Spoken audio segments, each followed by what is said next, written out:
Teman-teman, kali ini kita akan membahas 4 fitur WhatsApp yang terbaru di 2020. Pastikan teman-teman sudah update ya ke versi terbaru. Langsung saja kita ke fitur yang pertama, yaitu fitur mute atau membisukan notifikasi pesan. Caranya teman-teman klik di kontak yang mau dibisukan pesannya, lalu klik di bagian namanya, cari mute di sini, lalu diklik. Di sini ada pilihan 8 jam, 1 minggu, atau always. Yang always ini adalah fitur terbarunya ya. Kalau dulu itu maksimal hanya 1 tahun gitu. Misalkan kita pilih always, sudah. Jika sudah begini, nanti begitu ada pesan yang masuk, itu dia tidak akan bunyi ya teman-teman. Jika teman-teman ingin membunyikan lagi suara pesannya, tinggal diklik lagi terus unmute. Itu yang pertama fiturnya. Terus yang kedua adalah fitur mencari file dengan spesifik. Caranya, teman-teman klik di sini search. Nah, di sini muncul kan teman-teman, ada pilihan foto, GIF, link, video, dokumen, dan audio. Nah, misalkan teman-teman mau cari GIF, tekan GIF. Di sini akan muncul semua GIF yang ada di WhatsApp teman-teman. Jika teman-teman ingin lebih spesifik lagi, bisa dipersempit dengan mengetikkan nama kontaknya. Misalkan di sini saya ketik Dewi ya. Jadi hanya muncul GIF yang ada di kontak Dewi gitu. Jadi ini lebih memudahkan dan menghemat waktu dalam pencarian ya teman-teman. Kita lanjut ke fitur yang ketiga. Fitur yang ketiga adalah fitur pesan sementara. Fitur ini baru di launching di November ya. Fitur ini maksudnya gini. Misalkan teman-teman mengaktifkan fitur ini di sini ya, diklik di namanya, cari yang disappearing messages ini. Diklik. Nah, di sini ada pilihan on atau off. Jika teman-teman pilih yang on, itu nanti pesan yang baru yang akan masuk itu akan hilang setelah 7 hari. Ini hanya untuk pesan yang baru ya teman-teman. Pesan yang lama itu tetap akan ada. Jadi misalkan teman-teman ada mau simpan message-nya atau pesannya sebelum 7 hari itu, teman-teman bisa screenshot dulu atau teman-teman save, simpan, copy, dan salin ke tempat yang lain dulu ya. Lalu untuk file media juga akan hilang setelah 7 hari. Hanya saja jika di settingan WhatsApp teman-teman ada mengaktifkan fitur unduh otomatis atau download otomatis, file media yang ada di galeri ponsel teman-teman itu tidak hilang. Jadi hanya yang ada di kontak WhatsApp-nya saja yang hilang ya. Fitur ini bisa diterapkan di chat pribadi maupun chat grup. Hanya saja kalau untuk yang chat grup itu yang bisa nonaktif atau mengaktifkannya hanya admin. Terus fitur ini dikeluarkan si WhatsApp ya. Itu tuh sebenarnya untuk memudahkan para pengguna WhatsApp-nya yang memang nggak mau simpan file terlalu lama gitu. Oke. Ini saya off kan tetap ya teman-teman. Kita lanjut ke fitur yang keempat. Fitur yang keempat adalah fitur storage management. Nah, ini fungsinya apa? Fungsinya untuk kita bisa mengelola file media kita. Misalkan untuk mengetahui berapa ukuran file media kita.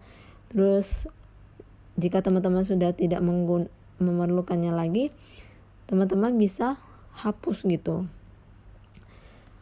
Ini bisa teman-teman temukan di setting, storage and data, lalu di manage storage. Nah, teman-teman lihat ya, di bagian atas itu ada 15 GB. Itu 15 GB itu yang sudah saya pakai untuk WhatsApp media, dan sisanya itu 41 GB yang kosong. Space kosong di handphone saya yang masih bisa saya pakai. Lalu di bagian bawah itu ada dikategorikan oleh WhatsApp. Ada 3 kategori ya. Di sini kategori yang file yang lebih besar dari 5 mega. Terus file yang sudah di forward berkali-kali oleh pengguna WhatsApp. Dan yang terakhir itu kategori chat. Di masing-masing kategori ini kita bisa melihat seperti ini.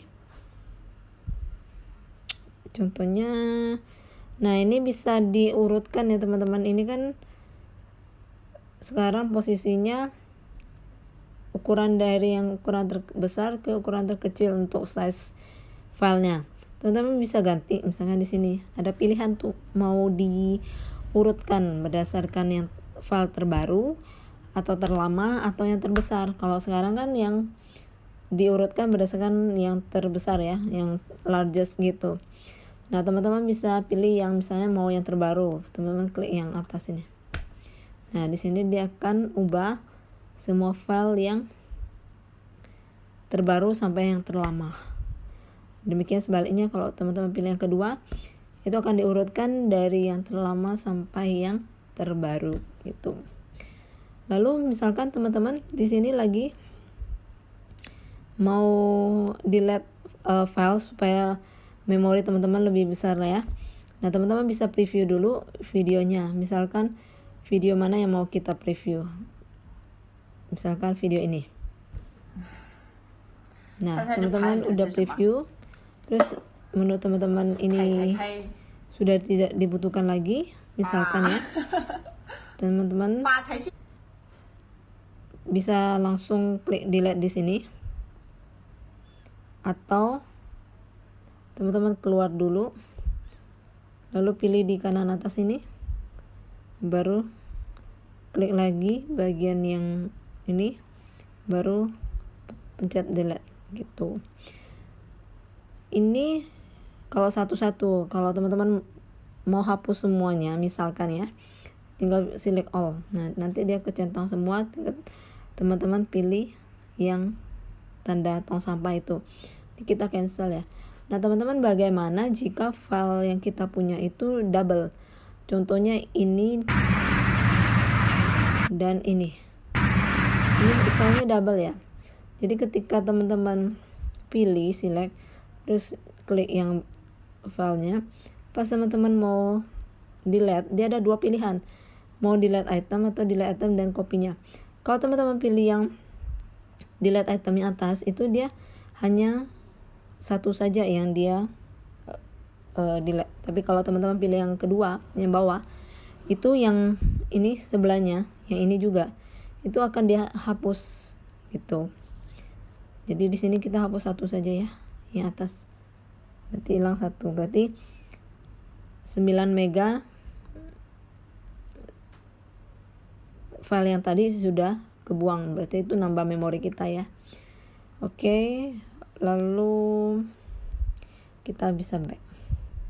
Nah, untuk yang case yang file yang di forward berkali-kali itu sama aja ya teman-teman perlakuannya. Jadi untuk diurutkannya sama berdasarkan terbaru, terlama atau file yang terbesar gitu. Lalu yang di bawah yang kategori chat itu dia mengkategorikan kontak yang paling banyak kiriman kontennya sampai yang paling dikit gitu. Jadi misalkan teman-teman mau hapus, teman-teman sama tadi tinggal klik terus dicari atau di preview file mana yang mau dihapus. Sebelum dihapus teman-teman lihat dulu filenya, di preview dulu, udah yakin baru teman-teman hapus gitu. Nah, teman-teman, demikian ya 4 fitur terbaru WhatsApp. Semoga fitur-fitur ini bisa membantu, memudahkan kita sebagai pengguna WhatsApp. Oke, selamat mencoba ya teman-teman. Sampai jumpa lagi di video selanjutnya. Bye-bye.